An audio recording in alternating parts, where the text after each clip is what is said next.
Kimse sana böyle sanmaz sevgi aşık ol demiyor.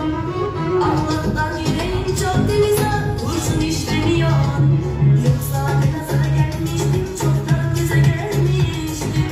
Seninle daha bir kalbim var da düşman çok bakıyor.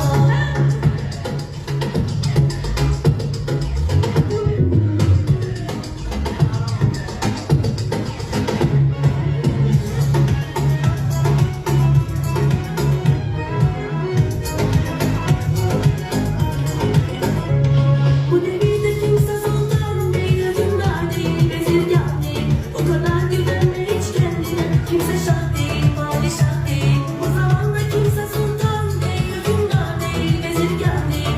O kadar güvenme hiç kendine. Kimse şüphesin, dudak benim başka kimse onu öpmesin. Kimse sana canım cicim balım demesin. Kıskanırım seni, başka biri sevmesin. Renklerim bırak, hayat sana gülmesin. Dudak benim başka kimse onu öpmesin. Sıkılıyor yüreğim, bezgin oluyor yüreğim. Bu kadar üzme beni, derdimle bağırayım. Bir gün üzülmem sen, neceyim bilmem sen. O kadar darılmışam ama sen gelmemsen. Bana bir gelme denen, yemeğe gelme denen. Ölürüm o yüreği, ben varam ölmemeden. Bana bir gelme denen, yemeğe gelme denen. Ölürüm o yüreği, ben varam ölmemeden. Ay canım, benim bu olsaydı. Şarkılarla uğraştım.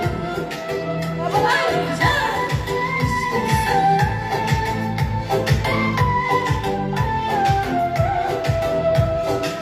Düşme dünyamdan var, emirlerim dayanır. Sen benim yanımda ol, her şey bizim yalan.